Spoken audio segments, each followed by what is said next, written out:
Welcome back to another live stream, everybody. Bitcoin is once again volatile as hell, not necessarily the direction most people want to see, but as actual traders, we welcome this volatility with open arms. This is absolutely fantastic price action because Bitcoin is respecting TA so well lately. As long as you can set your emotions aside and play the charts for what they are, this has been a fantastic couple of months of volatility. Just to get off of my very immediate trend here and go into the 4-hour chart, because this is more something that a lot of people, for one, a lot of people do prefer trading the 4-hour. And as well, it's just a more a typical kind of time frame, like for basic swing trades and stuff like that. It's just a good time frame overall. And anything 4-hour and up, like the 4-hour, the daily, the weekly, all the charts are quite bearish in my opinion. And I have not staggered on that stance for the last couple of months because at the end of the day, yes, we're going to get bounces, right? And honestly, I was expecting these bounces. We got exactly to my target on this bounce. You know, all that I'm seeing when I look at this chart is if this was day one technical analysis, let's say we just started learning about technical analysis, we just started learning about lower lows, lower highs, a basic trend, structure breaks, just very basic TA, day one stuff. If you had no emotional attachment to this chart and you didn't see the big numbers at the side, anything like that, you kept your fundamentals, your beliefs, everything out of it, this is just a random asset. How would you feel about this chart? Would you be more inclined to long it or to short it? Because as it stands right now, there is just a very obvious trend. We set lower lows. As soon as we have a new lower low, then we confirm our new lower high, right?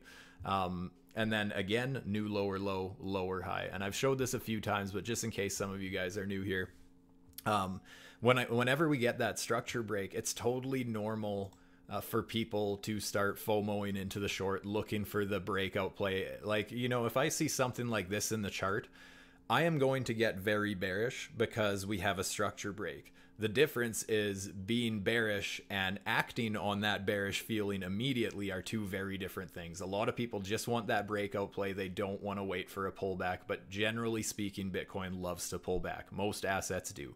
You break structure, you get a pullback. And so often we get to that 786, 886 fib pocket, the Stuber fibs. And that's why I rely on these so much. I talk to you guys about them so much. I share so many examples because even on the 4-hour here, I know I'm normally showing it on the 5-minute, the 1-minute, stuff like that. But look at this on a 4-hour chart. We set our low, our lower low. We pull a Fibonacci. Where do we end up getting rejected when we end up getting our bounce? We bounce up to that 786, 886, boom, down, just get shut down to the downside. Since we have this bearish structure break, I'm looking at this turning into a bearish move. So that's where I'm targeting back down towards these levels, the bottom of the range. We didn't just go to the bottom of the range, we set another lower low. Well, let's just look, where does it make sense that we bounce to? Let's just pull a fib from our lower high to our new lower low. Where do we get rejected? 786, 886, absolutely perfectly. Everyone started getting so much FOMO at this level. This was right when Trump was giving his speech at the Bitcoin convention or whatever the hell was going on. Honestly, I go out of my way to avoid those events. I don't want to watch them. I don't want to hear what they have to say about Bitcoin. I don't give a shit.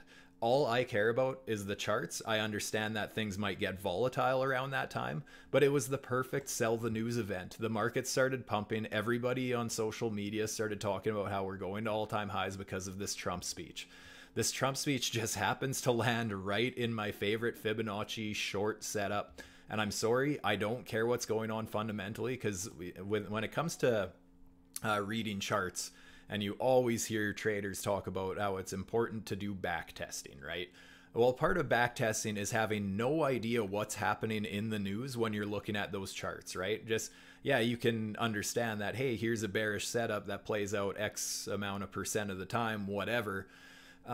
But at the end of the day, a lot of people let the fundamentals and what's happening in the news and what's happening on Twitter spaces and all this trash, people are looking at those events as being catalysts, as like, oh, we're going to break out because this is happening. We have no idea when we went back and back tested the charts what was going on, and it could have been the very exact same thing. Quite often you'll see bullish fundamentals being developed as we're trading into resistance, just like things will look very scary and depressing and like there's no hope in hell when we start getting to support levels. People love getting bearish at support and love getting bullish at resistance, and the media doesn't do us any favors with that.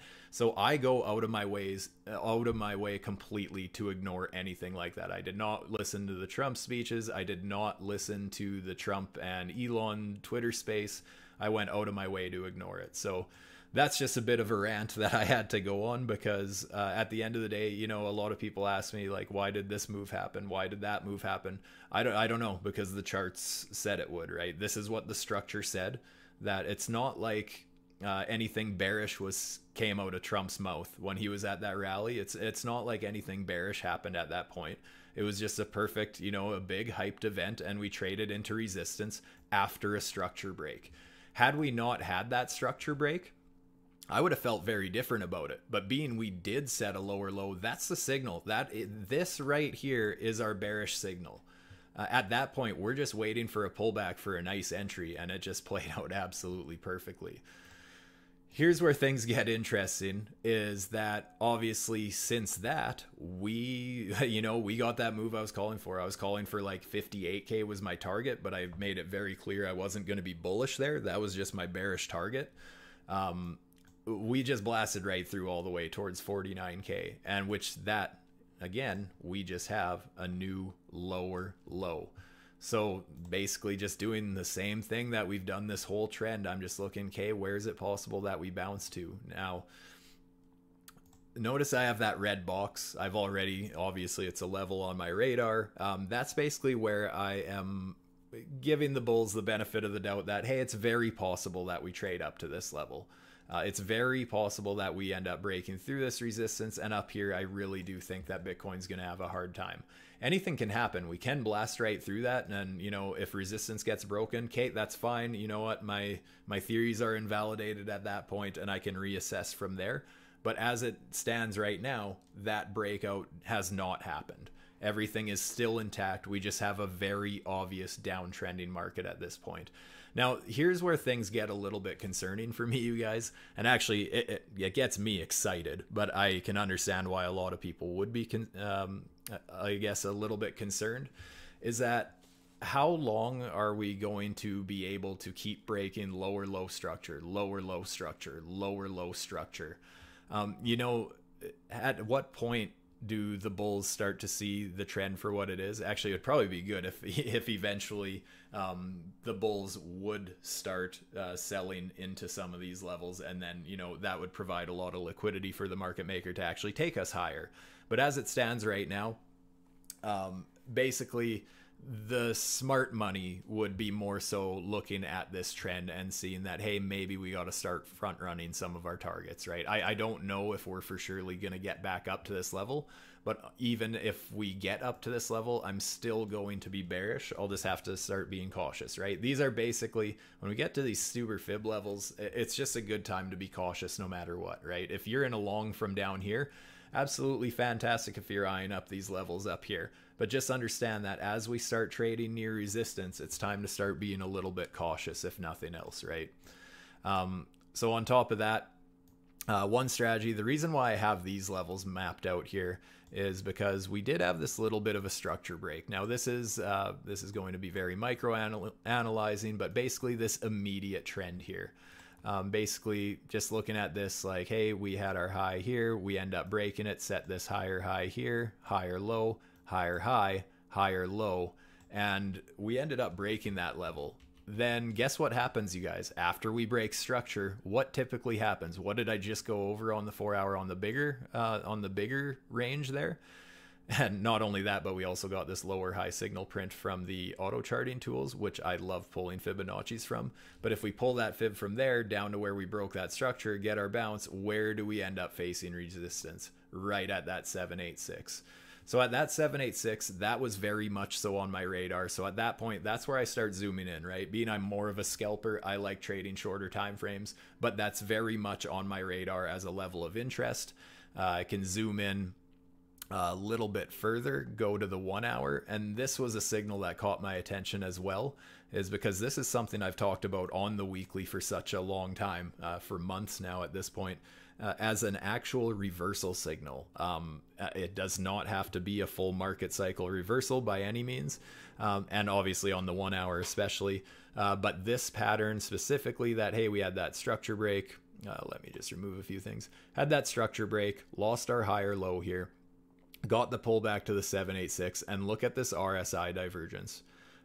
Just absolutely perfect that we end up going way overextended to coming back to those levels once again with significantly less strength, right? The RSI stands for Relative Strength Index. So to see this with an actual lower reading as we're trading into the same resistance level, why are we going to break it with less strength? It just, that's a beautiful signal that I take very seriously. And not financial advice, obviously. Do your own research and do your own back testing. Make sure that things catch your eye the same as me, for example, if you're looking at trading my strategies. But when I see this pattern on a 1 minute chart, a 5 minute chart, a 15-minute chart, a 1 hour chart, a 4 hour chart, I will take that trade 100% of the time. It's been a very good signal for me when I have all those things aligning. And that's why I could not shake a bearish feeling on the weekly chart, is because I had that same thing, right? We have that same, actually, I don't want to scare too many people too quick. I'm going to zoom in a little.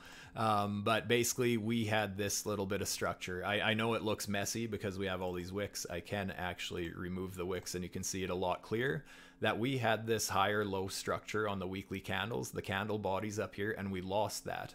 I like to throw on the wicks for when I pull my Fibonacci's, and I know this is repetitive for a lot of you, but after that structure break, we get our fib pull. Where do we end up getting rejected? Right in that 786, 886 fib pocket. What's the RSI doing? It has this beautiful massive divergence, once again just targeting that same resistance, basically a double top, and we have just significantly less strength, going from overextended strength to significantly less strength. So that's a very powerful signal, and like I said, I trade it on every time frame, and so often it's a full-on reversal signal. We saw it here. This ended the last bull market. So I'm not saying this market cycle is over. I want to be very clear about this. I think we do go higher, but there's a massive red flag when we have this same signal called the last market cycle top. Even when we had that fake out where we just dumped a minor 50%, 55%, whatever, we had the same signal, right? So last cycle, we actually got this twice. Had the same thing back here, got our COVID dump. Yeah, it came all the way back down to 786, 886. The top of that market cycle, same thing, lost some candle body support here, got a big divergence on the RSI, and that was also the start of a bear market. So just understand that this signal can be quite powerful, and especially on a weekly chart, there was absolutely zero chance when I noticed it that I was going to completely ignore it because of Twitter Spaces and Trump speeches and stuff like that, right? I mean, that's just way too powerful of a signal for me to totally ignore. If I would trade it 100% of the time on any time frame, why would I ignore it on the weekly, right? So that's why I honestly don't think this move is done. I'm very open to the idea of being invalidated. You know, we start trending to the upside. There's some sort of structure break that catches my eye. Absolutely. You know what? I'll be a moon boy again. A lot of people are telling me that, I'm going to get wrecked. I'm going to miss the bull market. Yeah, I was bullish down at 15, 17K. I think it was 18K. I was quite openly bullish, and I remember taking some flack for that. So kind of the same feeling that I had up here. I just, for me to be bullish down here and end up closing 10 to 15% of my spot portfolio up here, I mean, I did not miss a bull market. If anything, a lot of people FOMOing in up here have missed a significant part of the bull market, right? So yeah, basically, I just want it on everyone's radar that, hey, there's just the potential, right? And nothing is saying that this is probable, but this is absolutely a possibility that we see significantly lower levels. Now, huge trigger warning here, as always. Understand that I am not saying we are going to 28 or 22 or a little lower. I'm not saying that's probable, but it's absolutely possible, because you know what? Back in this market cycle, nobody thought it was possible either. And we did. We were only down there for, I think it was like less than an hour. This was right at weekly close, basically. There was massive capitulation, bought right back up, very significant rally from there with momentum. That's the thing. If we get some sort of a move like that, I expect it to be short-lived. I expect it to be bought up very aggressively. I myself will be buying it very aggressively if we get those levels. But again, I'm not banking on it. I'm still willing to buy at any major support level. It's just something to be open to the idea of, because when we approach the market as traders, it helps to keep a level head when things seem like this doesn't make any sense. Why are we going so low? Maybe Bitcoin's actually dying this time. No, Bitcoin has died, according to the media. Bitcoin's died hundreds of times. It always comes back. I have zero doubt in my mind that Bitcoin continues climbing in the future. I'm just very open to the idea of a much bigger nuke to the downside. And basically my reasoning for that is, when I trade any time frame, that's basically, how I do it when I look at these Stuber Fib setups is I have a range target and I have a swing target. And in this case, for example, we get that structure break, we get the pullback to the 786. Basically, my entry is around the 786. I actually ladder in. As we go up towards my invalidation, I ladder in heavier towards my invalidation. But my range target is this 214 fib. You can see that it was hit very easily. But now that we've actually, broke this support level here, I'm open to the possibility that we might be getting my swing target. And in that case, I'm pulling the fib right from where this swing started. And that's where I have my target of around 52,000. I actually have some take profit orders set at just above 52.5. I'm not saying we're necessarily going to get there, but if it happens while I'm sleeping or anything like that, I just want to make sure I take some profits, because that would just be a perfect setup for, a potential long entry, right? Because the 786, 886, if that's a level where I'm interested in taking a long position, then I'm absolutely willing to close some of my short to take a little bit of profits at that level, right? It's just a buy level, the way I'm seeing it. So I absolutely think it's possible we come down here. Maybe we do get some sort of a bounce from here and bounce back up towards these levels, because that's the thing, right? We broke this structure here. Maybe we just see another fib. Maybe we see something like that. Maybe Bitcoin decides to get a nice little rally here, come up to this level, and then make the move to the downside. And of course, maybe it doesn't happen at all, but that's just kind of what I'm looking for right now. Now that we've broke out of this range, I just don't really see why we wouldn't target the Stuber Fibs of the full swing, basically. And that's, again, where my weekly chart gets scary, right? Because if I just remove a few things here, just to clean things up, when we had that initial Stuber Fib, we obviously got my target very quickly, right? We got the range target very quickly, but there's absolutely the possibility, and if I was looking at any other time frame, I'd be more so considering that swing target next. So yes, again, it does not have to happen. I'm not married to that idea, but if it happens, I understand why, because the structure is saying that it's at least a possibility, if nothing else. I personally think it would take a black swan event to push us there, but the world's a mess right now. You hear so much of the world is basically at war. Everybody's trying to kill each other. Everyone's blowing everything up. There's an important election around the corner. There's so many things that could provide a black swan event. I'm starting to read about COVID again. People are starting to... it's just a bunch of stuff like that there's lots of room for potential black swans. And if we do get one, then I absolutely think that we would end up targeting much lower levels. But does it have to happen? Absolutely not. We have some great support over in this level where there's we actually had, over a month of trading action. So there's absolutely a range there that could provide support as well if we end up dumping. And maybe that's where we bottom out, right? Who knows? It's when it comes to these markets, and especially trading with leverage, it is so much more important to be able to react than predict, because we can all have our predictions, but if you have no idea how to get into your position safely and have tight invalidation levels and have that patience of getting into those positions, that's where it can be quite bad, right? But that's where, understanding market structure, first and foremost, I think it's always most important to understand market structure first. That's basically what it always comes down to for me. I play market structure, and from there I pull Fibonacci's, because then it's very structured, right? I'm whatever Fibonacci I'm pulling, that's the range I'm playing, so I know where I'm at least starting to take some profits, right? Because I'm playing the range first, hoping for a breakout with the rest of my position. And from there, after I have my structure, the chart structure followed by my Fibonacci structure, then I can also look at indicators for that second opinion, basically. And this is a perfect example. I love pulling Fibonacci's. Oh, actually, so this one's actually quite a bit higher. We still might see another lower high signal form here. I don't think we really will, since we had one here. This is a lagging indicator, so it does, I don't know exactly how it confirms when to print a signal or anything. I think it's based on structure and volume, if I'm correct.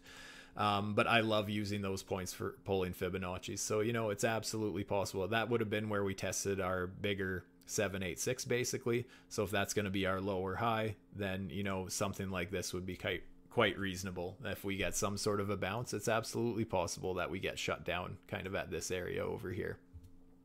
We're going to have to see what happens there.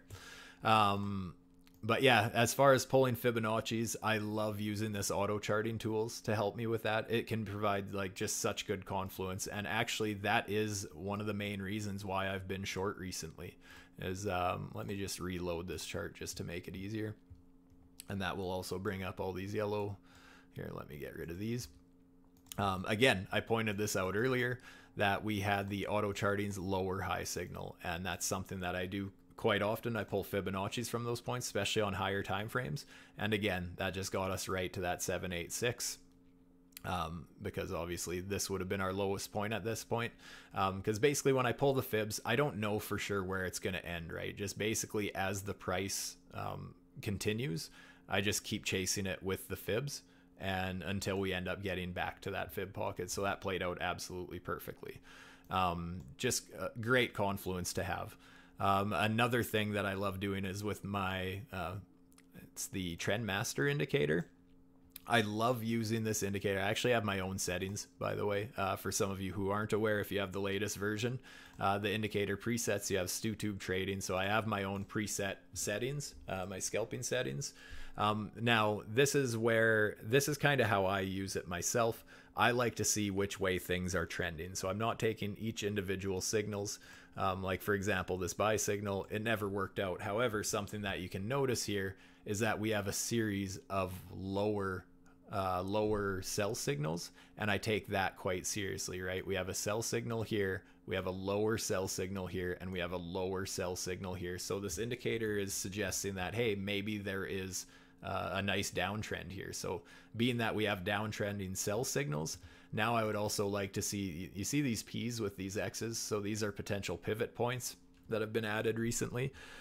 So I want to see those start trending to the downside as well again. And that would just give me so much confidence that we are going significantly lower, because at that point we would just be seeing lower pivot points. Like here's a good example, right? Here we have our P on top of the price, so it's a bearish one. Here we have a lower P, just added confluence that, hey, we're probably going lower because we have these P's trending to the downside. And eventually the trends break, just like any trend. And, I wasn't too willing to consider this uptrend of P's because, the buy signals are not trending to the upside, right? So when I use the indicators, I really like to just kind of use them to help me eye up which direction the market's flowing, and then basing my scalping and my trade setups based on that, basically, right? Why trigger warnings. Tony Vase, Benny Cowan, and Eric Crown also have these trigger warnings every fucking time they talk about downside, as if it's offensive somehow. How is it offensive? I really don't get it. I could not agree with you more. Thank you for saying that, because I agree 100%, but I mostly say it as a joke, because people do absolutely get triggered when you talk poorly about their investments. When I first made that Bitcoin video about, on June 13th, when I made that video, the Bitcoin chart nobody wants to see, I watched my followers drop significantly over the next week. On Twitter, I started losing so many followers when I started talking bearishly about the price. Now my followers, like on YouTube, for example, are actually growing because what I said was going to happen played out perfectly, but a lot of people totally ignored what I had to say and actually got offended by it enough that they unfollowed me, even though they never waited for it to play out, right? They just said, nope, you're wrong. I have no reason for saying you're wrong because nothing in the chart suggests it, but there's these speeches and Twitter spaces and stuff, so why would you be bearish? You're gonna get wrecked. And then people just, I can't tell you how many times I was told that I was wrong, and it's totally fine to be wrong as a trader, right? It's being able to react, again, is way more important. But it is crazy that people who like to consider themselves traders but get offended if the market isn't moving the way that, the direction they want. It's just, that's just how some people are, right? I saw so many people across social media lately saying unfollow anyone who's bearish, just people pretending the problem isn't there. And it's totally fine. Okay, here's something I want to make clear, you guys. It's totally fine to be bullish. I am mega bullish on crypto as a whole. But to sit there and say there is absolutely zero red flags when we have day one technical analysis happening of just a very obvious downtrend of lower lows and lower highs, and again that massive RSI divergence from extreme oversold, like I showed. I mean, the smallest move that has ever triggered was this 50% move. This was like 75%. This was like 70%. This was 75 or something like that.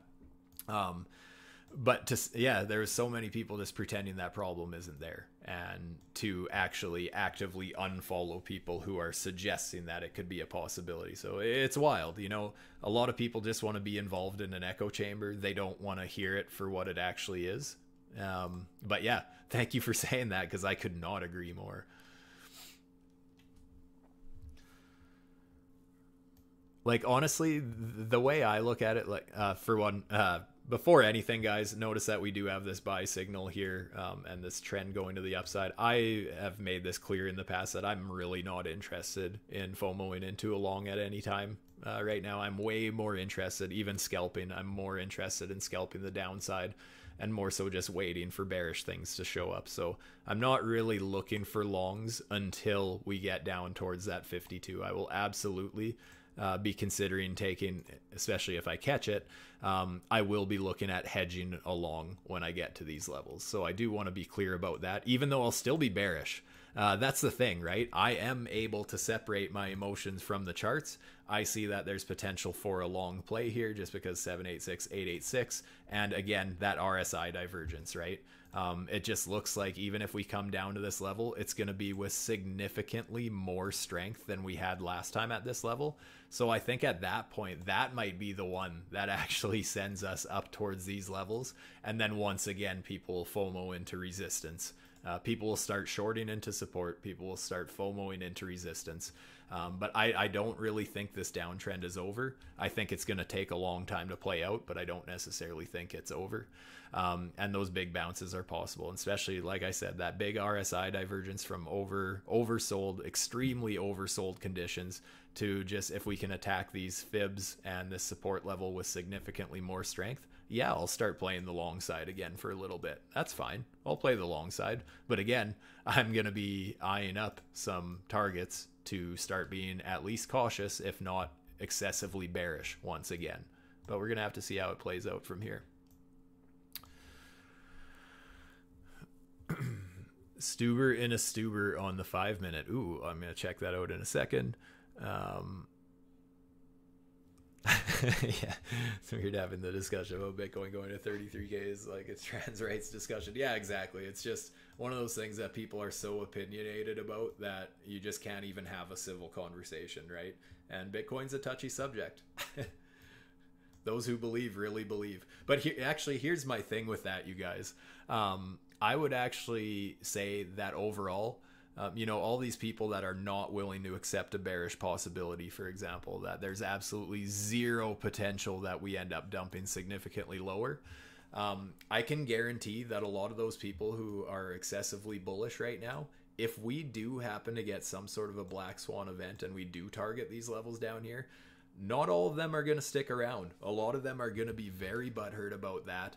And a lot of them are going to lose faith in their investments. They're going to think that we're going to zero and all that sort of thing. But I can personally promise you that I will lose zero faith in my investment in crypto if we end up just absolutely nuking to these levels. So that's the difference, right? I'm very bullish on it as a whole. But the thing is, guys, I have been through 2 bear markets before.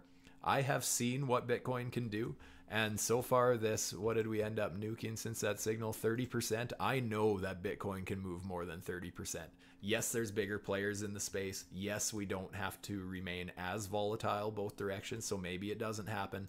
I just understand that, back when when I started trading Bitcoin was moving 40% every few hours, it felt like. Like there was many days where Bitcoin was pumping and dumping 30-40% in a day, and that was totally normal. Whereas now we see 30% over the course of a few months, and people are saying that, no, there's absolutely no way we go lower. I'm sorry, hate to break it to you, but Bitcoin can absolutely go lower. And on the other side of things, understand that I can absolutely be wrong on this. I'm smart enough to understand that I don't have all the answers and anything can happen because, again, the market makers do not give a shit about my opinion or how I feel about the markets or me losing money or anything like that. So really, at the end of the day, the market's going to do what it's going to do, but I'm just open to any possibility. Anything can happen. And I think that's important to understand because, honestly, I have actually, so many people are panicking in the market right now and really have no frickin' idea what to do other than they've been told buy the dip, buy the dip, buy the dip. Oh, I can't buy the dip anymore. And then the real dip happens. But the thing is, like, yeah, I don't know if I've ever felt more comfortable with Bitcoin price. Like, we can go either direction. I honestly do not care whatsoever. I have zero preference if we go down to 20K or we go up to 100K right now. I literally have no emotional attachment to this. Yeah, it's always fun when your spot bags pump and stuff like that. But as a trader, I mean, this downside the last couple months has far surpassed like how much my spot portfolio was losing. The trading far outweighed that because I was ready for it. I saw what was happening on the weekly chart. Then I could start zooming in and start getting that bias and getting my emotions all in check and everything, and played the downside fantastic.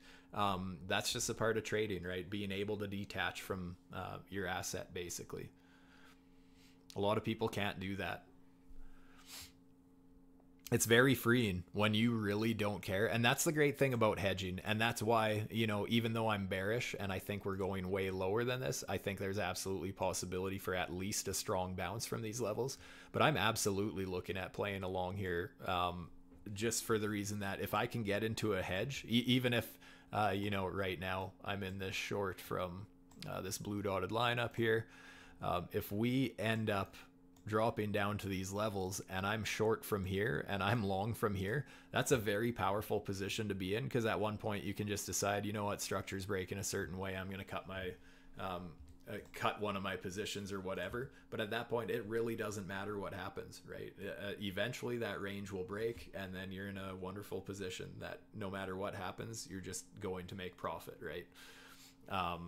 And even at the time of taking the long position down here, at that point, I'll honestly probably be hoping it gets stopped out, because I am playing the bearish side heavier lately because I'm looking for those running positions. So chances are my long position is going to be a little bit smaller anyways. It's more of an insurance play more than anything. But yeah, honestly, when I enter that position down here, I'm kind of hoping we just absolutely nuke and I get stopped out, because then my short will just continue running and I'm in a very great place to be. But yeah, even though a position can lose like that, it's still just that insurance, right? Because if we would bounce from there, then my short would start losing profits and then I would start making profits on the way up, right? I love hedging. It really helps take stress out of the game. And that's if you do it right. That's a mistake a lot of traders make when they're trying to hedge, is they would say right now, okay, you know what? We're about to break one way or the other. I am taking a long and a short right now. I'm going to have a stop up here and a stop down there. Well, there's a good chance that it goes like this. There's always the possibility that both positions get stopped out. Whereas if it's on a bigger trade like this, where I'm, short from here and long from here, you start getting into the middle of the range and you're comfortable with both positions. And then at that point, neither position's losing, kind of a thing. There's actually hedging properly on a full big a nice volatile range versus just trading both directions at once, because like I said, you can easily lose both positions at that point. I think a lot of people make that mistake. Even now, anytime we see Bitcoin gaining any strength, basically, it just seems like it's so short-lived. It just feels like, the bulls aren't able to gather much for momentum.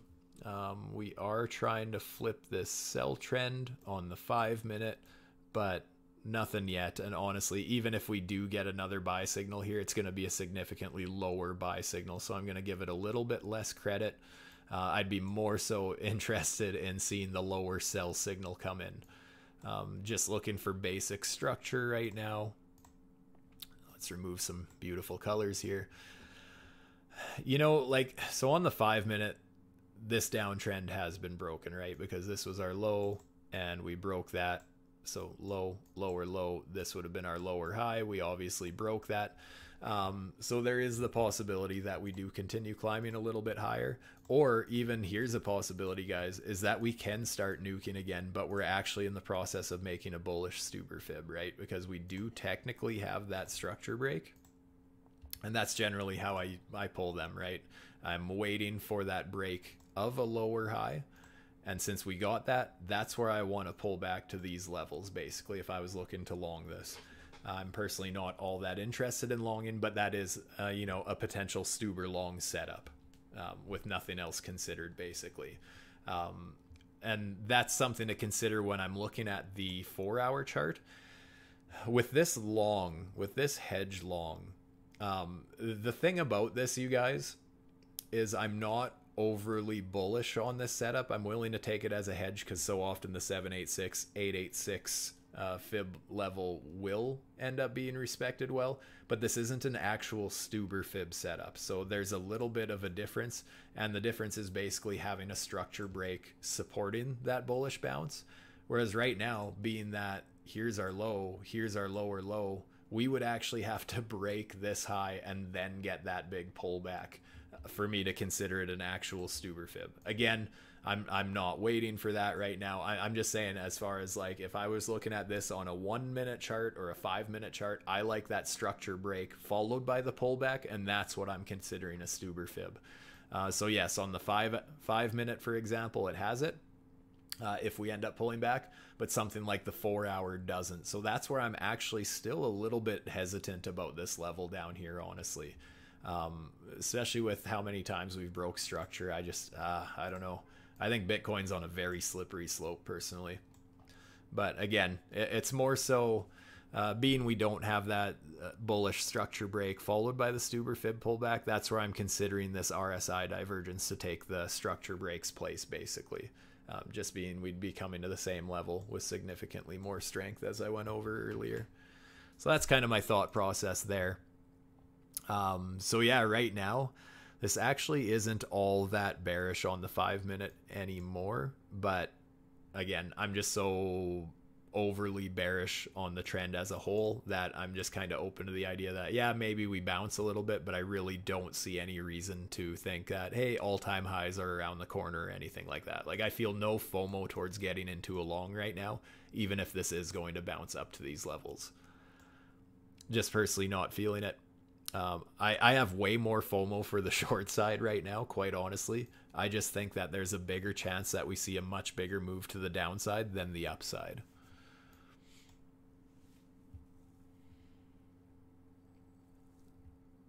Sorry, I've been stuck on my rant here and not going through the old chat here. Yeah, Stuber fib on the 5-minute. I assume the one you're talking about there, Barracuda. I assume you're looking at this. So yeah, this is a little bit touchy. Again, I wouldn't necessarily call this a Stuber fib. I would say that, yes, it's a fib of some kind that actually, unless this says differently, no. Just because this isn't the most immediate lower high, because like I said, I was actually considering this the lower high on the 5 minutes, so there's technically been a structure change there. But yeah, again, there's just so much weakness overall that I think it could absolutely be a thing.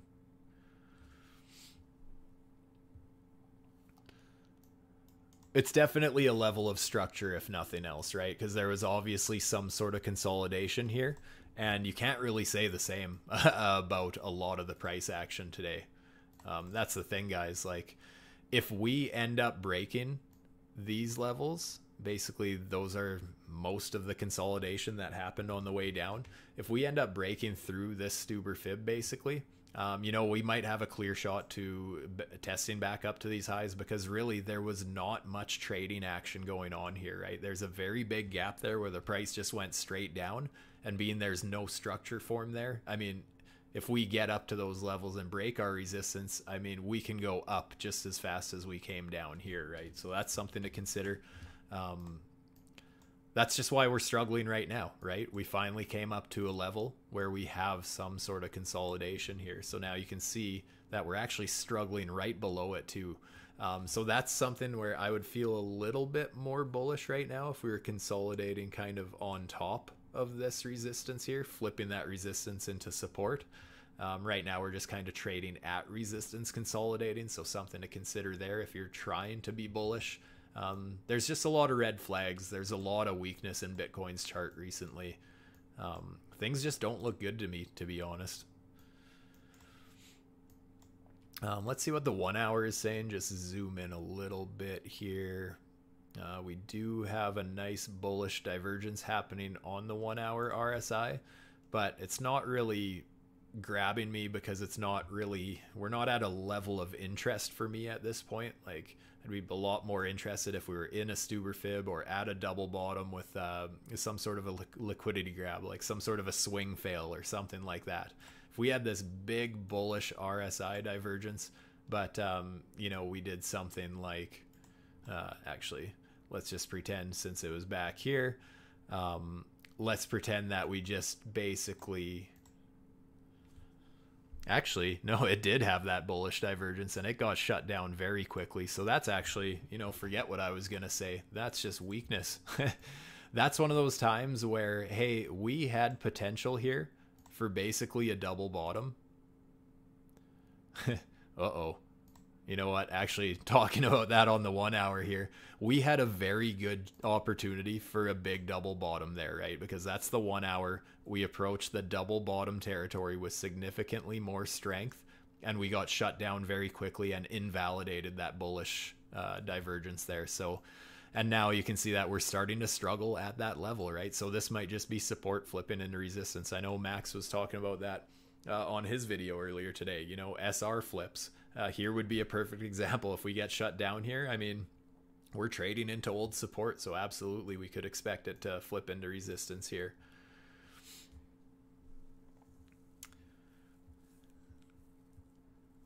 Your knees. Welcome back, my friend. Good stuff on the charts. Thank you so much. I always appreciate having you here. Good to see you once again. Must be doing something right if you keep coming back.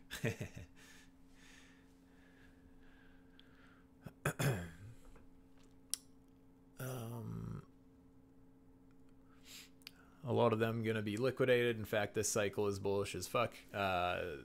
This correction is less than usual for a bull market. I agree 100% with that. And we have all-time high having year, not post having. Like everything is on steroids. I agree, because there's so many of the previous bull markets, you would see 30 or 40% corrections, and that was totally normal. But that was, they were also respecting higher lows and stuff like that. This cycle is different. We haven't had one significant big pullback. And that really brings me back to my original point that I'm not necessarily saying the market cycle is over, although we do have this potential reversal pattern. It does just trigger big signal or big moves, right? Like here, it wasn't the end of the cycle quite yet. It kind of was, but it was a 50% correction, right? So that's kind of my thing with looking at the weekly chart is, Bitcoin never had a ton of big corrections. Like this might have been the biggest one we had before, about 20%. What was this one? 20%. Have they all been 20%? We just keep seeing 20% pullbacks with this market cycle. 20%. Okay, so that's actually interesting. Thank you for getting me to consider looking at that, because every pullback so far has been approximately 20%. So far with this pullback, we've actually had over 30% to the downside. So this correction that we're experiencing right now is more significant than previous corrections on this market cycle. So, I really don't think we're out of the woods yet. I think no matter how you look at it, Bitcoin has some work to do, right? Even this, I know a lot of people were celebrating this weekly close just because, the candle body never closed below structure here. And yeah, it closed green. The thing to remember, guys, is there's so much more to a chart than single candles. And, a doji candle like that is basically indecision. Yeah, it's indecision near support, but especially being this is a weekly wick, there's some weight carried to this. And on the shorter time frames, there obviously closes, like I showed on the 4 hour, right? So yeah, this move to the downside has been more aggressive than anything else we've seen on this market cycle so far. But I have a feeling that is a little bit of a red flag that, hey, this isn't just an average correction on this market cycle. I think it's going to be a little bit deeper than what we're used to on this cycle.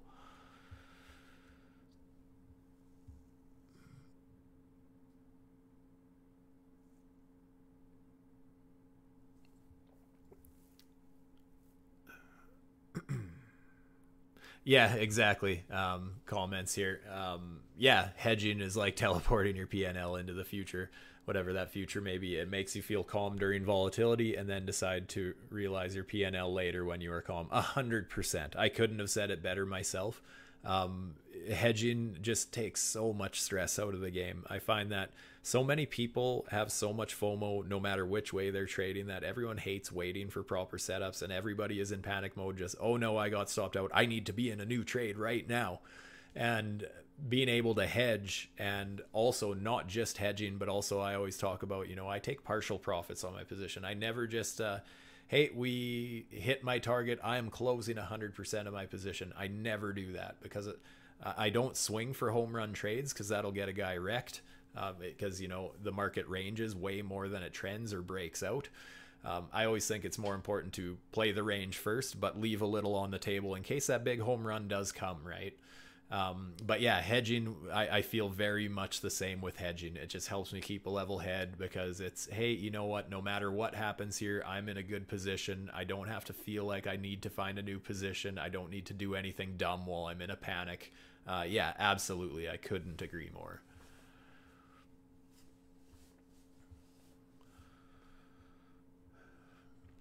Lord Drake, good to see you here again.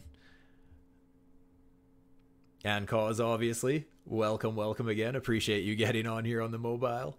Lord Drake, you caught me live again. Look at Asia, low, Monday, and SR. Monday. What day was Monday? You're talking about this level, I assume. Or Tuesday, Monday. Ooh. Oh boy, you guys. I just saw that close right now on the daily chart. Look at that daily candle close we just got this minute. That's not what you want to see if you're bullish. That is a candle body close even below the wicks here, obviously way below the candle bodies here. Yeah, that's not good. I obviously nothing has to happen, but I really think that we're going to see 52K within the next couple days. I really have a strong feeling about that. Happy to be wrong, very happy to be right.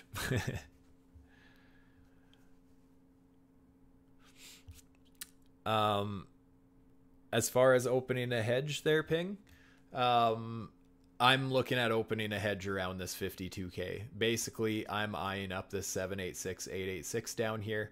I honestly, the only reason here, actually, I'm going to go back to the 4 hour. The only reason I'm even considering it, to be quite honest, I still think that we're going to go lower, but I do think that we're going to get a strong bounce there. And just, again, going back to the RSI, just because we had overextended down at these levels. So if we approach the same support level, but our RSI is showing significantly more strength when we approach it, I think that'll be a good sign that, you know, it's absolutely possible we get some sort of a reaction there. So at that point, although I'm not going to be necessarily bullish, I wouldn't mind opening a hedge long there, just to cover myself, you know, that way. That's another one of those things, right? Just keeping a level head. If all of a sudden, you know, if I'm in my short from way up here, and let's say I still have it running when we get down here and we get that strong reaction and all of a sudden we're back up here, I'm going to feel a little panic. I'm going to feel a little upset that I never took more profits down here, whatever. But if I have that hedge position, it's just a very calming feeling that, like, hey, you know what? It's an insurance position, if nothing else. I will be, you know, even with a hedge from down here, I will be looking to start taking profits at serious support levels. Obviously, I'd be pulling new fibs in that kind of a case, depending where we bottom out. But yeah, I'd start targeting fibs and I'd be looking to take profits on that as well. Just little nibbles here and there. But yeah, mostly an insurance play at that point.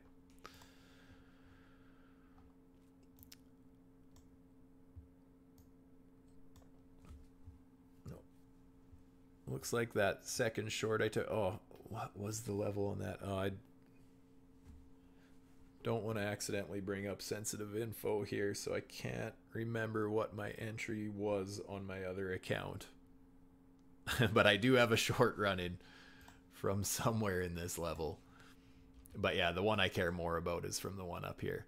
My reasoning for taking the one up here, just in case, I can't remember if I mentioned it, if that was before the stream started or if it was at the beginning, but for those of you who are late to my stream or anything like that, basically my reasoning for taking this short was, again, just going back. So let's start from the beginning of why I took that short. Oh, where the heck were we?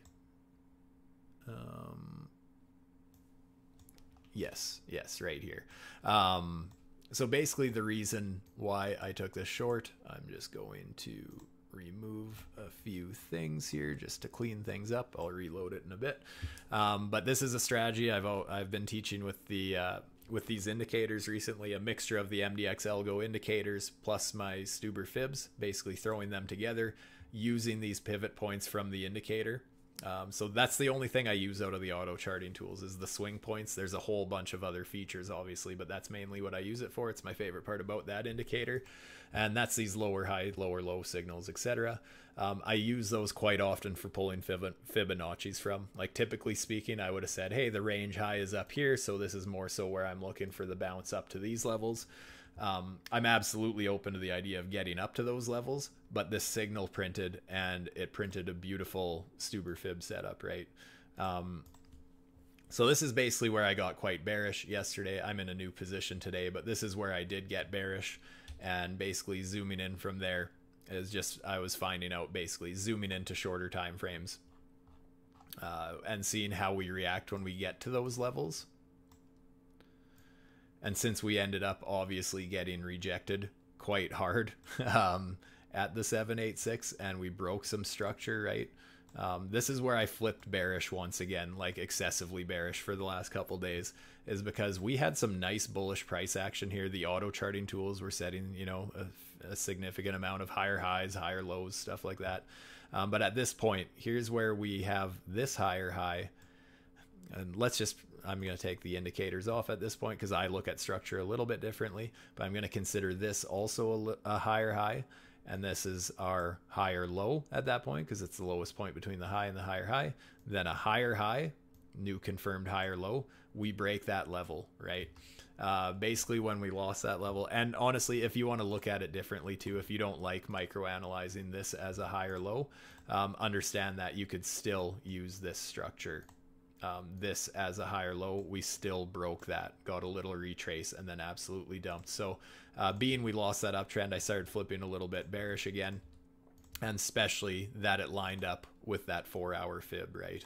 That's where, you know, I like to look at the longer time frames, but then I like to zoom in when I'm looking for my entries. So that was actually yesterday's entry, but that's just what led me to basically start flipping short again, just looking for shorts more aggressively on the market. So today I ended up in a decent one here, but yeah. And basically yesterday I made a video on like I said, guys, I have my own YouTube channel here, but also do yourselves a favor and follow Financial Summit. It's not just me, but any of the thumbnails that look like this, these are me. And I did a stream yesterday because I was flipping bearish. When I got home from my trip, I made a stream and yeah, basically outlined why I was bearish. And I've been targeting 52K ever since that because of these fib levels. And I really do think that in the next few days, we're going to see 52K. If not lower. I wouldn't be surprised to, you know, that's just the 786. I think it would make a lot of sense to actually test into the 886, but we're going to have to see what happens, right? Basically, when we start getting near the 786, that's just kind of where I'm like, you know what? We're approaching support levels. It's time to be a little bit cautious. It's time to approach the market a little bit differently. But right now, I'm feeling a little bit trigger happy on the short side of things. Yeah, Cause gets it. Dumperoo. Yeah, let's send it. Send it to Haiti. As I see the fellas saying from time to time. How does the 1 minute look right now? Oops.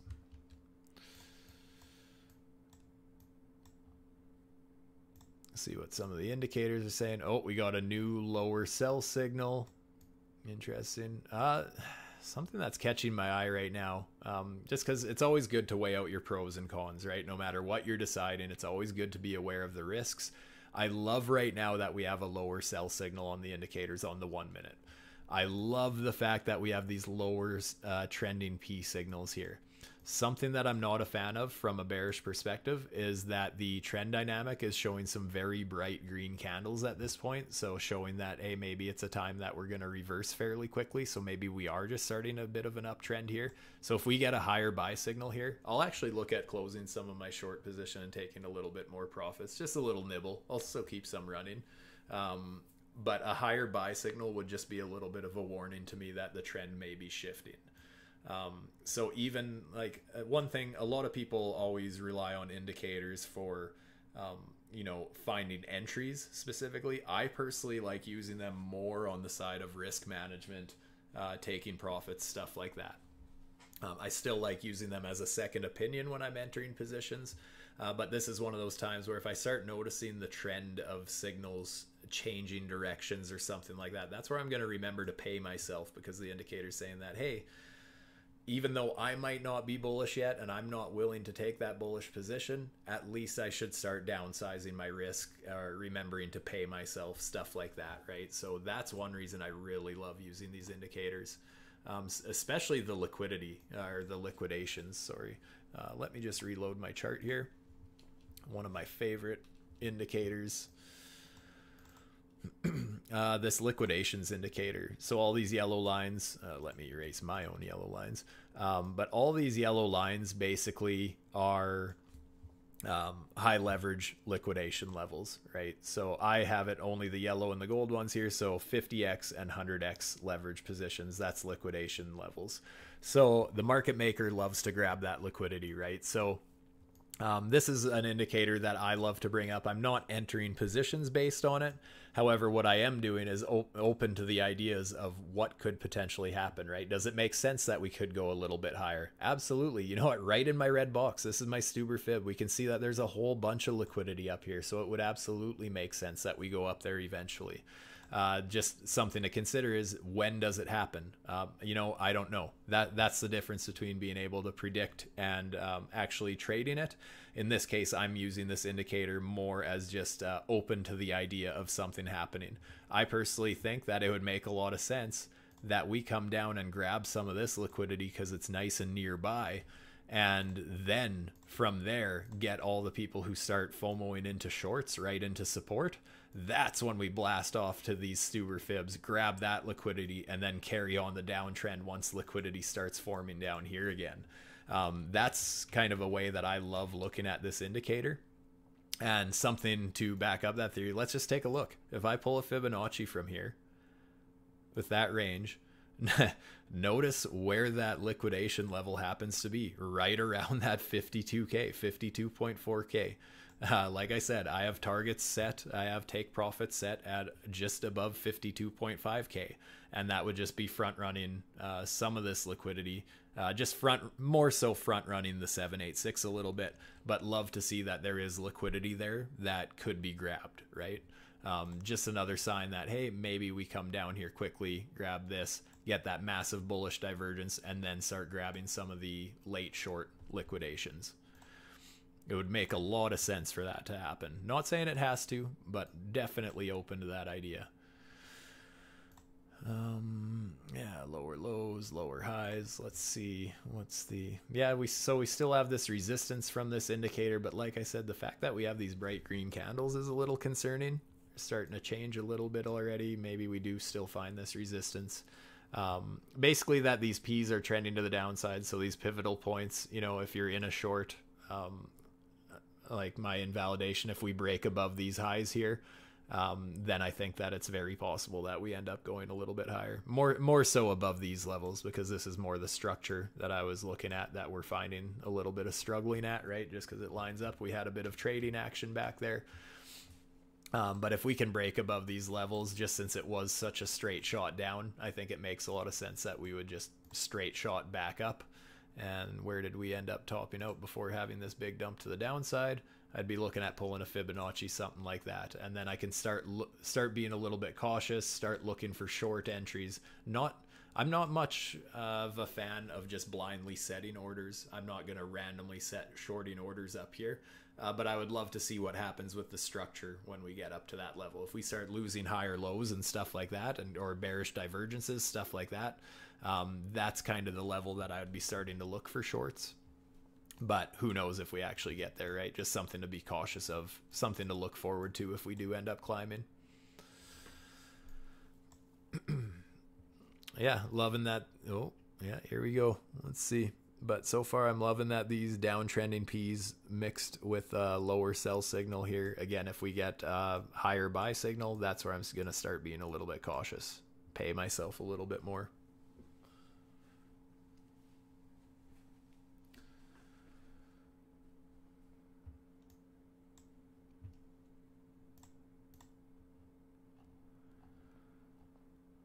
Yeah, I was talking about this earlier in the stream. I'm one of those rare bearish bullish types. Someone in the group, are you in here? Was it you, Zeus? I think it was Zeus. You shared this and I said I was going to steal it for Twitter. Yeah, it was me, bro. Yeah, I appreciate it. I'm the bull bear. Yeah. Yeah, that's another thing, guys. Sometimes I'm sharing my analysis, sometimes just useless stuff on Twitter, but I do StuTube trading, all one word. I share when I'm going live on other channels and stuff like that. Share random life stuff like being at a big concert this weekend, stuff like that. So yeah, like I said, I have my own YouTube channel, I have my own Twitter channel, and Financial Summit. I'm streaming there as well. But oh, look at this. We can watch the 1 minute for a little bit. I've got about 15 minutes to kill here, so let's just kind of see what happens. Either we're going to start dumping here, or very shortly we're going to see a higher buy signal. And if we get that, I'm going to downsize my position a little bit and go from there. But for now, no reason to do that yet.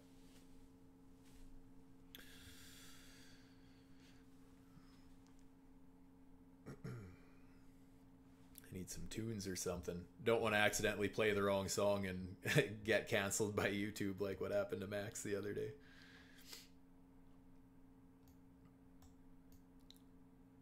But yeah, so far it's looking good. You know, that, like I said, I really like using these indicators for pointing out the trend. It's not so much that there's a sell signal here, right? It's the fact that it's a lower sell signal and we have lower pivot points printed. That's more so why I'm taking this a little more serious, and why I think this resistance is, you know, acting a little bit more serious, right? We're starting to see some sort of a rejection here. And actually, something I want to point out, I know it's way too late to point this out, and obviously, you know, I'm just like everybody else. Sometimes I'm going to notice these setups a little bit late. But even if I just look at this structure here, obviously we lost higher low structure, and I can tell just from eyeballing it, this was a beautiful Stuber fib. Bang on. Just so often you see that pocket filled, and then especially after a structure break like that. That's why I was saying, like, the 4 hour doesn't have that bullish structure break, whereas in this case, hey, we had a bearish structure break, and then we get that fib pullback, nice tight stop loss invalidation level. Obviously, yeah, too late because our range target hit there. Sometimes you see these in hindsight, but I still think it's important to point them out every time they happen, because the more you see something, the quicker you're going to see them and all that sort of stuff. I always joke around, for some of you guys who are new here, I joke around that I can't even leave my house without seeing these things anymore. I look at tall buildings, I see Stuber fibs. I look at trees, I see Stuber fibs. I see them absolutely everywhere now. See them in the chart. I really don't have to pull up Fibonacci's anymore, but it obviously makes it easier to point out and show. And obviously it's good to have exact numbers there too, but you know, just at a quick glance, I could obviously tell that's the perfect Stuber fib, because you can just see that it's most of a retrace, not quite a double top, had the structure break. It just makes sense that that's what that was. I'm actually curious if the RSI had any sort of a divergence there. Not really. Not much of an RSI divergence there, to be honest. With the Wave Master indicator, I know Jay in the group, or Captain Pumpy as some of you may know him as, he made a video on this indicator just the other day, and I've just been just trying it out a little bit. Something that I like is these blue dots often call for a volatile move. But yeah, obviously there's a whole bunch of things, divergences, pivot points, stuff like that. But again, each signal, I'm not a fan of taking individual signals, but when you can start throwing signals together and using them as confluence on each other, that's where you can start building some strong strategies. And that's where it's important, you know, do back testing. If you think that, you know, I always see this play out in the charts, I want to start trading this, do yourself a favor, go back, use the replay function on TradingView and find out, is that setup actually happening quite a bit, or have you seen it a couple times and now you think it happens all the time? Like when I do back testing, I like to go back and back test like 2 years worth of data, whatever, you know, if I'm looking at a 4 hour or a daily chart and there's, hey, these are my rules for a certain trade setup, go back a couple years and see how many times it plays out versus how many it doesn't, kind of a thing. It always helps you go into the market with a level head if you kind of have an idea of what your odds are.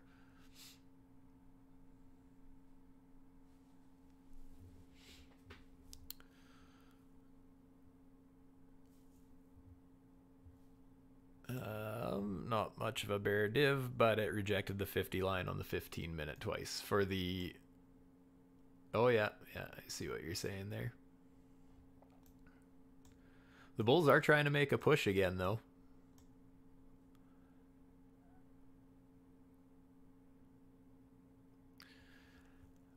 Yeah, the RSI is sticking to the bottom half for now. I would really, if anything, I would like to see a pullback.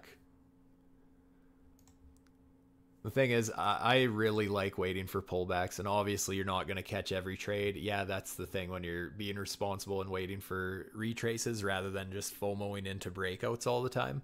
Yes, you're going to miss some moves, but you know, that's the game of trading, right? The chart doesn't always give you what you want.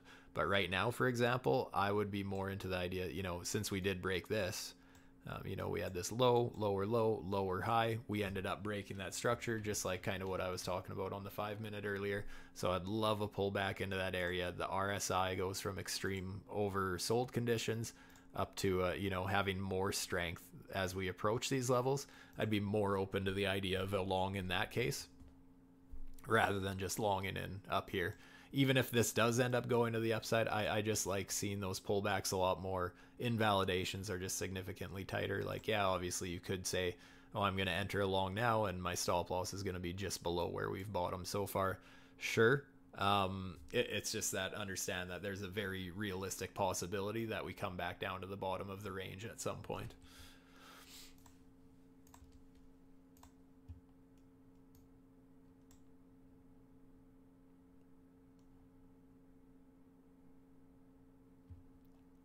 On this very immediate 1 minute trend, we have also broken our lower high here.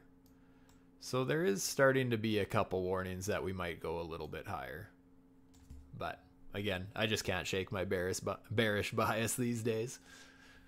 Way more interested in playing the shorts right now. I just think there's more room for a bigger move to the downside right now.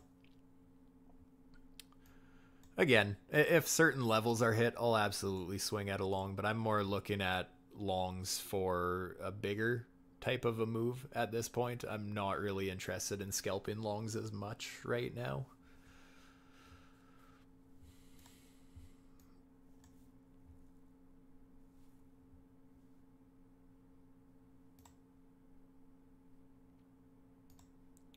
I'm going to watch for that higher buy signal, because if we end up getting it, I'm going to take a little bit more profits off my short here. Gonna wait for it though.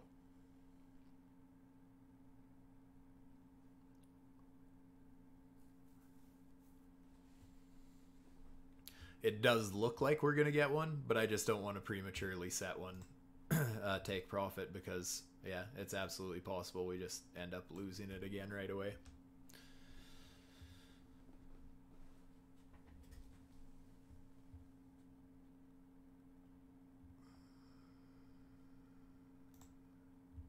And I'll throw trend dynamic back on just because I fucking love the colors. I love the way these indicators make the charts look. So pretty.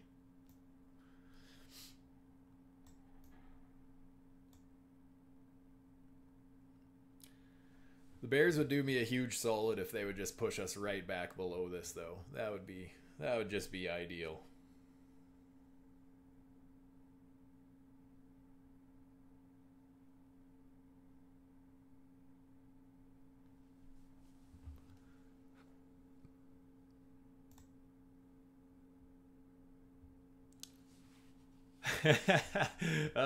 That's a good one. That's a good one, Lord Drake. Yeah, basically. In fact, I would say my girlfriend's probably a 786 on me. Oh, that's funny. Thanks for joining again, Cause. Chat soon. I'm almost done anyways. I just really want to see what happens in the end here. See if we get that higher buy signal right away or not. But I'll probably be wrapped up in 10 or 15 here.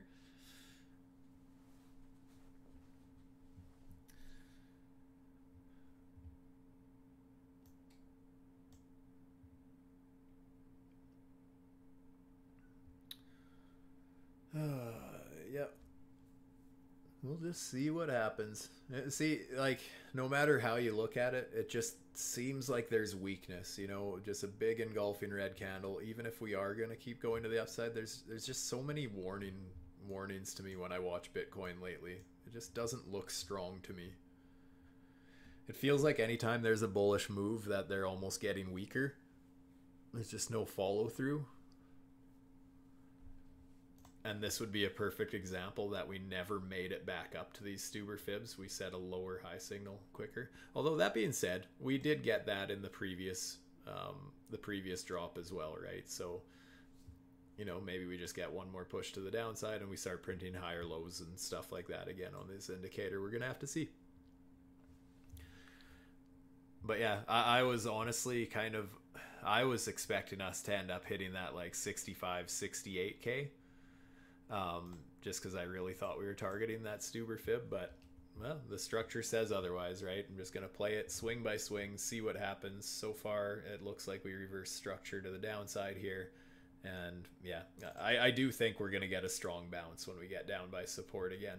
I'm not saying I think we're going to all-time highs from there, but I think we'll get some sort of a reaction at least.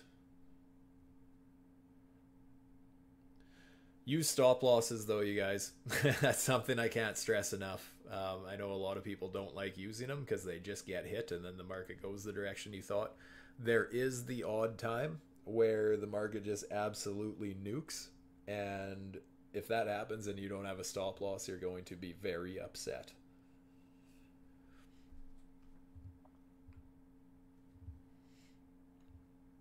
These are volatile times. You just got to keep your risk under control, right? When things are volatile like this, yes, I personally use high leverage, but I also cut down my margin position size when I'm upping my leverage to stupid numbers like that. Just kind of opens up to and basically the only reason I use really high leverage is because, like I said, when I'm entering positions, I'm more zooming into the 1 minute. Even if I'm looking at something on the 4 hour like I was here, I'm more zooming into the 1 minute when I'm actually taking my entry, so I have nice tight invalidations. Even if it takes a couple tries to get into my position, at least the invalidation levels are tight. So that's why I use high leverage. But understand, when we're in these high volatile times like this, high leverage can get you liquidated very easily. And also, on that note, trading the 1 minute is not for everybody. I would say not many people should trade the 1 minute. It can lead to over trading, over leveraging, revenge trading, all those bad habits that can spiral out of control and blow up your account. So just understand that everyone trades things differently, right?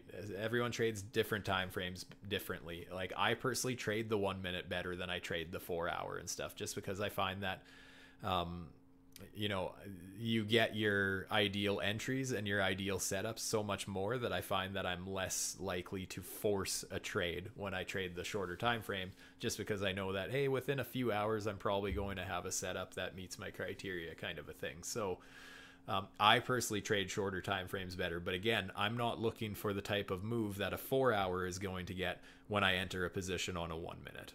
I'm going to pay myself based on the range that I'm playing and then hope for that bigger move from there. I would say most people should probably be playing the 4 hour or the 1 hour. You know, those are more realistic time frames for most people, but everyone's different, right? We can trade different time frames, and as well, like, we could have the same indicators, same trend lines, same setups, same everything, and we would trade the market completely different, right? So everyone trades differently.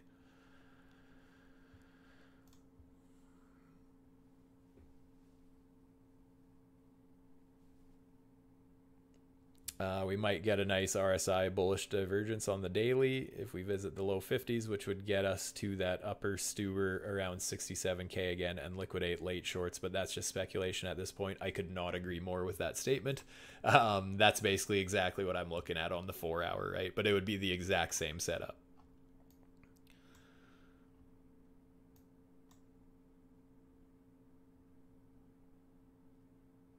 Yeah, on the daily, it basically looks the same. Actually, the divergence is a little bit less on the daily, but I mean, still, a bullish divergence on a daily chart can definitely pack a punch. And the fact that on the 4 hour it was so overextended at these levels, yeah, I'm going to be watching for it on the 4 hour more so, but I agree 100%. That's the exact same setup I'm looking for.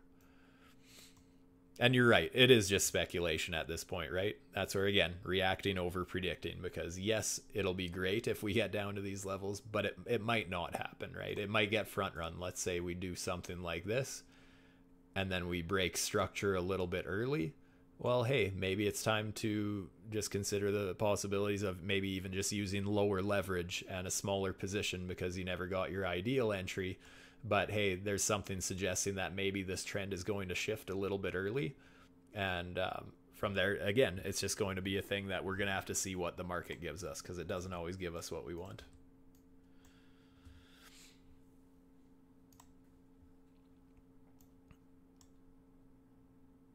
Yeah, again, looking at this 1 hour, I'm going to draw that box again, that old support, potential new resistance. Oh god, that respected it perfectly with those candle bodies. Oh my god.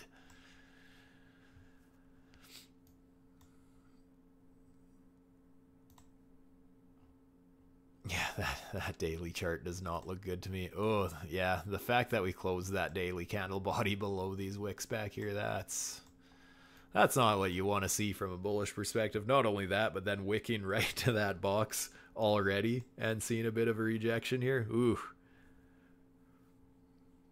There's no doubt about it. This is a level of interest. Look how perfect that is. Right where we wicked down to, that's right where we just wicked up to at the start of this candle. Absolutely pinpoint accurate. So there's interest there. It's what they call SR level.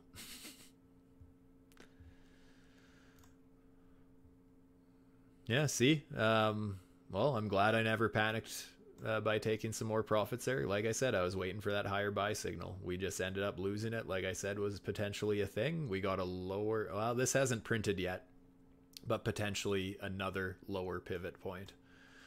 So one way I've been looking at this, so these pivot points, that's actually a new update with these indicators. Just kind of looking at them the way I used to look at reversal warnings quite a bit, just kind of noticing which way they're trending and that sort of thing. Like, let's say we get this one to print. If you wanted to try and take a swing at a scalp short, my invalidation of something like this, just as a little bit of a strategy I use on some indicator signals, is being this would be our pivot point. So let's say, hey, they're trending to the downside. Sell signals are all trending to the downside. This is a signal that, hey, maybe I want to take a short on that. My stop loss is not, just above this signal, but I'd be more so looking at like, well, where's the previous higher signal would be up here. And there's actually a higher point between the two. So I'd actually be saying that, hey, if we break out of this range that they've created, that would basically be my invalidation at that point. But again, this is a very new update. Those signals are very new. So I've just been kind of watching them recently. But that's just kind of how I'm looking at them currently. And again, I haven't back tested them or anything. It's just kind of how I've been looking at them recently. Kind of something that's been catching my eye is just that often when they start trending, you either don't break back above the previous signal. Like actually, here's a perfect example, right? Here we got a P, we got a lower P. Did we ever break above this point? No, we actually got rejected there perfectly, right? So just basically using the previous signal as invalidation to carry on the trend.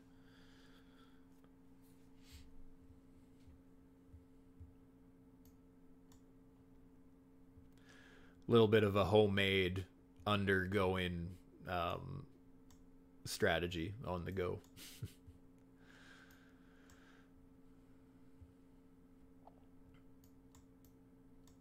Come on, Asia, nuke this thing. At least send us down to these fibs, but I'd appreciate the 52K.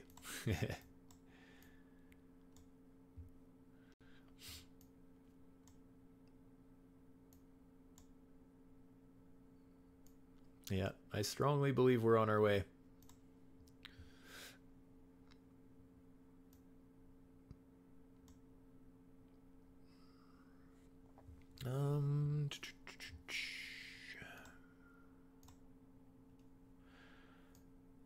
Yo, Chaos. I thought I saw your picture join in there. Welcome, welcome. Just kind of babysitting my couple positions here real quick. Basically just looking at this right now just to give you a little update. What I'm watching right now with the indicators is, and this is just a 1 minute, so take it for what it is. We have a sell signal, we got a lower sell signal. So the indicators pointing out that there's a potential downtrend here. And as well, we have these P's, these pivotal points. They're also starting to try and trend to the downside here. So I'm hoping to see this push the price significantly lower. I think at the end, I shouldn't say the end of the day, that's just an expression. I think in the next few days, I think it's very realistic that we end up testing down towards 52K. If we do, I'm planning to hedge along down at these levels because I think, especially on the 4 hour, you can see a massive bullish divergence that we might end up getting. Basically from, extremely oversold up to stronger. We'd have stronger strength if we come at the same support level, basically. The fact that we've been closing 4 4-hour candles below this support here. And as I just mentioned on the daily, we actually closed this daily candle just half hour ago and actually closed it below this wick even. And even on the way back up right at the start in this first half hour of this day, we traded right back up to this wick level and seen a bit of a rejection. So things look a little bit iffy to me. Ooh, 12 hours flipped bearish on a good few indicators too. 12 hours something that I really haven't watched very much, to be honest. I've seen a few people in the group watching that a little bit more, but look at Sol. I will absolutely look at Sol, especially since last time I saw your message late and I never got around to it. Let's check out Solana. What did I have mapped out here? Well, clearly I had some sort of a Stuber fib mapped out here, and it had a couple of beautiful plays. I would have mapped it out to here. So then, yeah, we obviously did end up getting a nice trade out of that. Nice. I never took it, obviously. I'm not watching Solana all that close, but as far as structure goes, I think it's very much just like Bitcoin. The way I see it, this is the daily. Just looking at this trend here, this is kind of where I'm looking at. We had a change in trend, basically, right? We lost these candle bodies as a higher low, and guess what happened after that? I can already tell you what happened. We got a perfect Stuber fib pull right there after a structure break, and it's been to the downside since. From there, we end up breaking structure. We set a new. So we had our low, lower low. What happened from there? Let's just pull a fib a little bit further. Look where we end up getting rejected, right at the 786. Now we've actually set another lower low here. It depends how you want to look at things. I do count wicks typically. A lot of people only count candle bodies. It kind of depends. But there's at least a possibility, right? There's a possibility this is a bit of a lower low. It's obviously weak because it never actually closed below. Maybe it was just a bullish liquidity grab, but again, we're just seeing weakness really quick. But if we wanted to say it for what it is, because on a 1 hour or something, there's very possibly a close below. If we said low, lower low, this would be the highest point between the two. Let's pull a fib from there. So if we end up getting some sort of a climb from here, or let's say we end up going down here and getting a nice bounce, I would start being very cautious at those levels, because I think it's very reasonable to expect that Solana would end up facing some resistance up here around, what is that, $175 to $185 basically. That would be grounds for a potential Stuber fib. If you don't like that low structure, honestly, it doesn't change very much if you just pull the full range. If anything, it might be a little bit higher. Maybe you get up towards 188 to 199 kind of a thing. Absolutely possible. But either way, it's just kind of looking like bearish structure to me as well.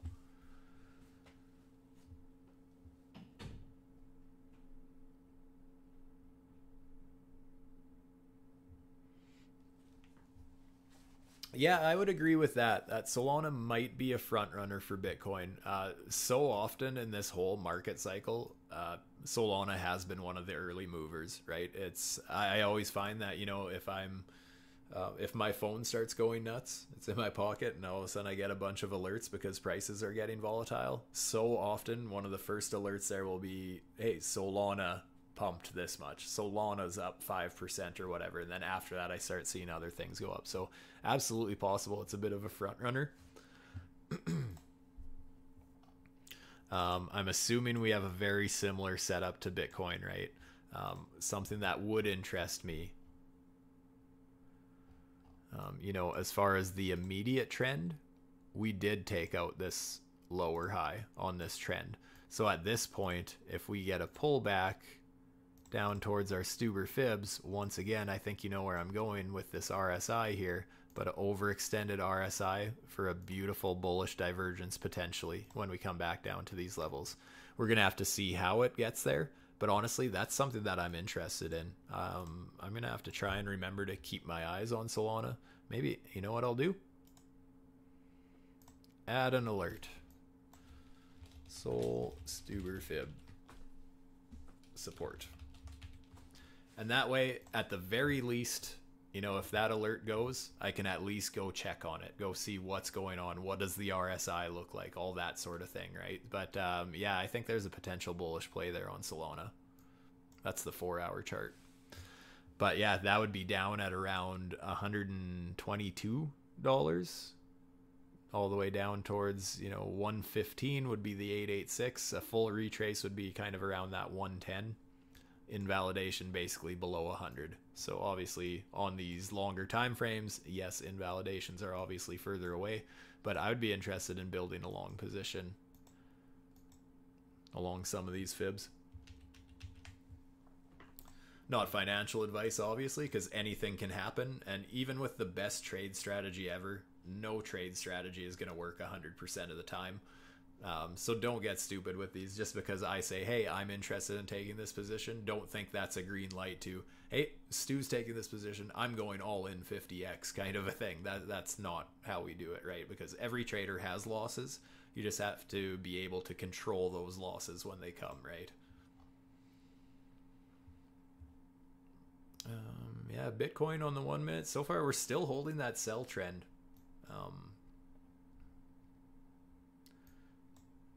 I'll watch this for a few more minutes, I suppose.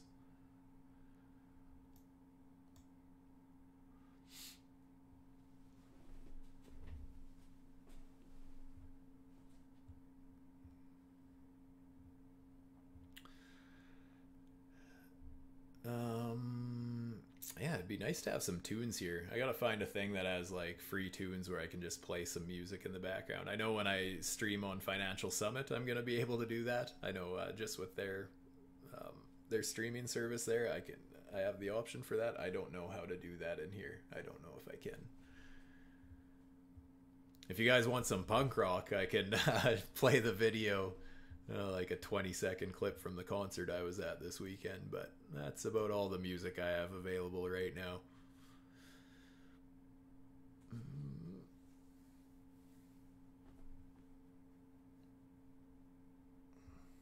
So again, we still have this lower sell trend, lower sell signal, and these lower trending pivotal points. So far so good.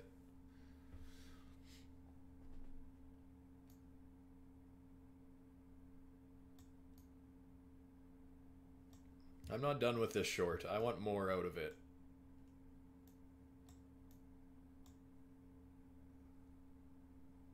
I'll be a little bummed out when I see that next higher buy signal. Because that just means I'm going to downsize a little bit. Again, using the indicators for a little bit of risk management and paying myself. Just remember, so many people rely on indicators to fix their trading. But understand that most indicators are more of a second opinion, right? At the end of the day, I really feel that understanding market structure first is basically the most important thing you can do. Understanding lower highs, lower lows. This basic chart, I'm going to reload it again, but my very, very basic 4-hour chart here, this is as simple as analysis gets, basically. Lower highs and lower lows. Understanding this and being able to remove your emotions from it can go a long way. That's really, you don't need too much more than that to be a successful trader.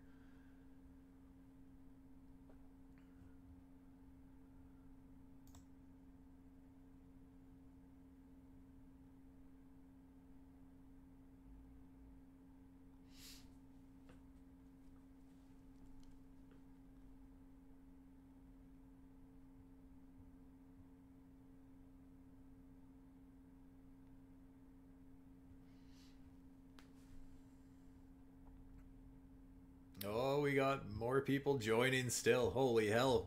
We're here almost 2 hours and we still got people coming.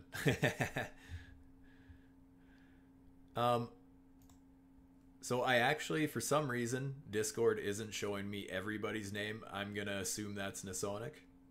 I just see an N and a bunch of dots. But welcome. Hope you're doing fantastic.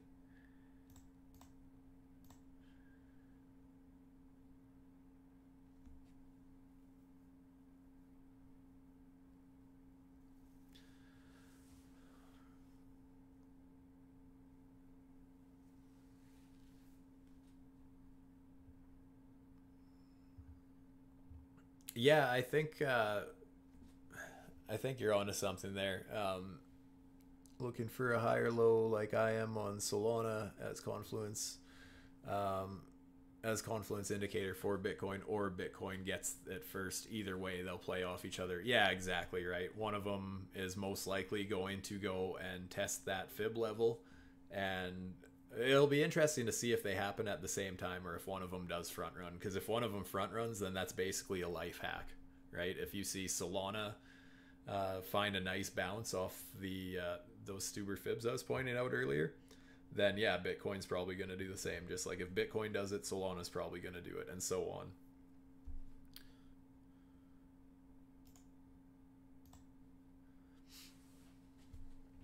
Yeah, or like you said, or we break down, swipe liquidity, and then reclaim, and that would give the longer time frames, give indicators a chance to reset and that sort of thing. Absolutely. And that would just be another perfect example. Like, let's say right now, Bitcoin does end up doing something like this. You know, we all of a sudden, guess what happened? We set another lower low, and everyone's going to get extremely bearish at that level, just like everybody starts shorting into support or shorting into the liquidity grab, basically.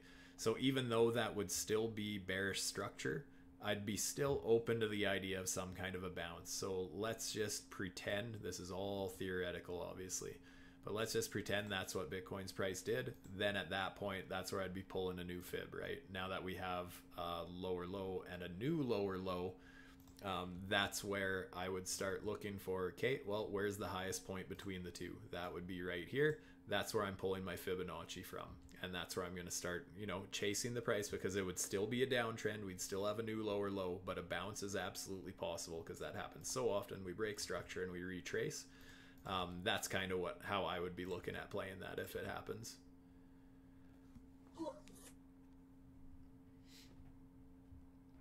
But we're just going to have to see what happens when it happens, right? Or if it happens, more so. One thing to consider, and why that might not be the case this time, is again, just because of how many structure breaks we've already had, that maybe eventually, if we keep doing this, that panic actually like really sets in and we do see a breakout. So rather than, like, right now, we're just really, you know, breaking structure and then retracing, just kind of a downward sloping range, if anything. But if we actually get a breakout on a massive scale, I mean, that's what I was saying, guys, on the weekly chart, when you really zoom out, there was not a ton of trading on the way up and at very many levels. Right around here, I would hope that there's strong support at this level because we did trade there for a couple months. But most of this price action was straight up. Most of this price action was straight up. So if we start losing support again, there's really nothing stopping us from those significantly lower levels that I didn't really want to talk about, but I love talking about at the same time. The only thing standing in the way really is this range down here. And that's basically from that 45 down towards 40,000 kind of a thing. Other than that, there was a pretty straight shot to the upside. And unfortunately, when Bitcoin does things like that, when you have those big gaps in the price, they happen just as fast the opposite direction. And here's a perfect example. We absolutely nuked down through these levels. Look at the opposite end of things. We absolutely melted to the upside, right? There was just no structure on the way down here. So Bitcoin had no problem just smashing through to the upside there. So the same on the opposite end, right? We never really had much trading on the way up here other than this level here. So it could be a significant move to the downside, or even a couple. You know, if we get a bounce here, but again, it's just a downtrend, and then we get that kind of a move, it could come very quickly. I personally think if it happens, it's going to be slow and painful, and I think that even if we test these levels, it's not going to be for a few months. And we're just going to have to see what happens. I don't typically do time analysis, so I don't know. I just look at structure for what it is, but I just assume it wouldn't be all that fast happening, right? That's the thing. A lot of people, if that move starts happening, they want it to happen right now. This is a weekly chart. Look how long it took us to make this climb. Even though it was pretty much straight up, it was still 20 weeks of trading action, right? So you could expect the same thing if we are going to trade to the downside. That drastically You could be looking at basically into November, December, which actually happens to be fairly close to election time, guys. That's when, you know, the sparks could really be flying. So just something to kind of be a little bit aware of there is all. Again, none of these things have to happen. They're all theoretical at this point, but just understand that it can happen no matter how much we believe it won't. It can.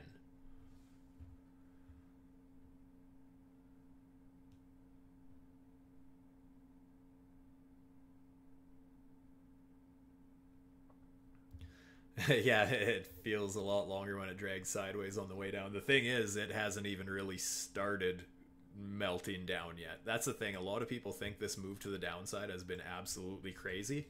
As far as Bitcoin goes, that was nothing. A 30% correction on Bitcoin is fuck all.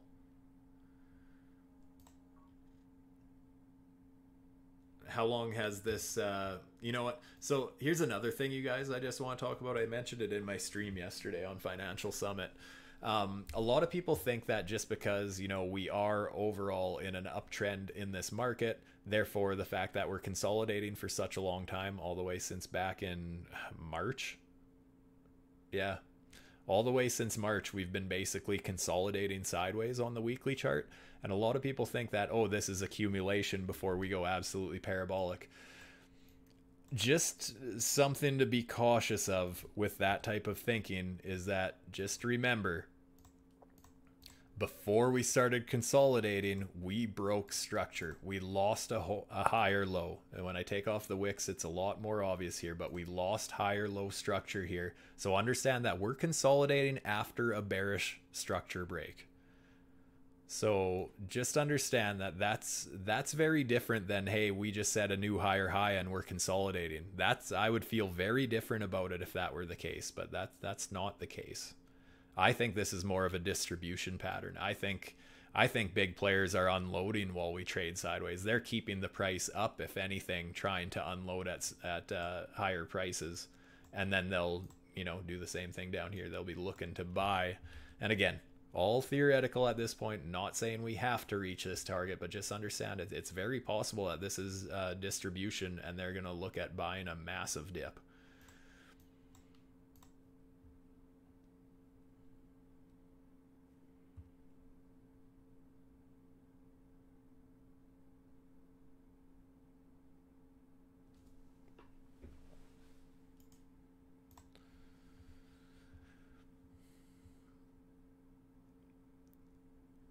That's the thing, and I think a lot of traders make that mistake a lot of times. Is a lot of people just get certain price levels on their radar and then they never consider how it's approached or how the price is acting at those levels.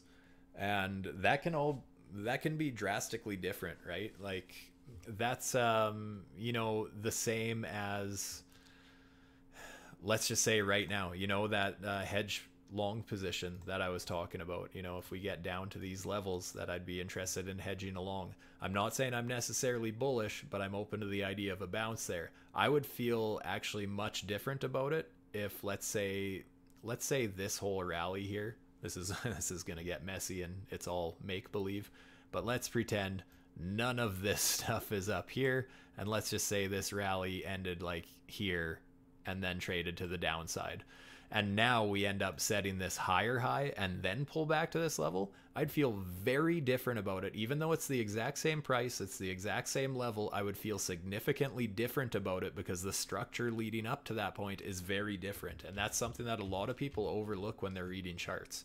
How was the level approached? What kind of structure is actually in the charts besides just the immediate term?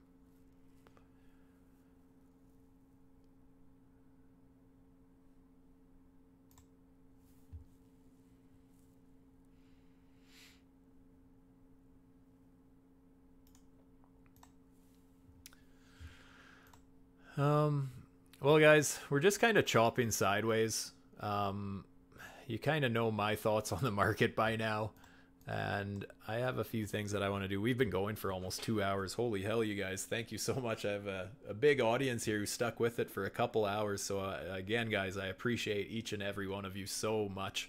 I love doing these streams. It helps me talk through my own emotions and just being able to stick to a plan a little bit better. And I guess just moving forward into the night, know that, yeah, if we print a higher buy signal on my Trendmaster with the StuTube settings, if we get a higher buy signal, I'm going to be looking at taking a little bit more profits off of my short setup.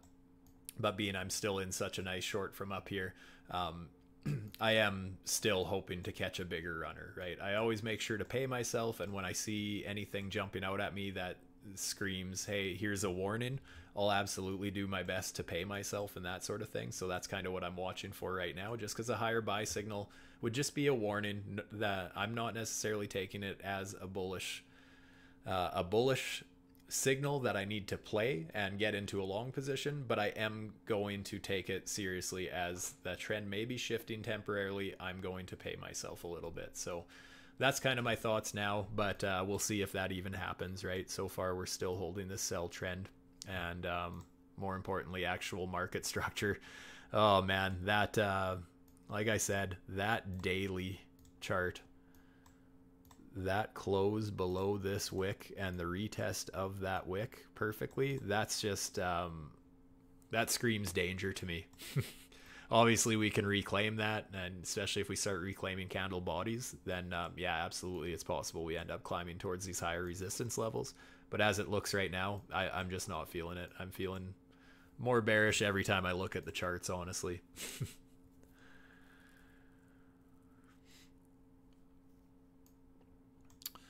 But yeah, anyways, legends, I think that's about all I wanted to go over today. Hopefully you found this stream useful. Hopefully you picked up a couple helpful pointers that'll help you out in your trading adventure here.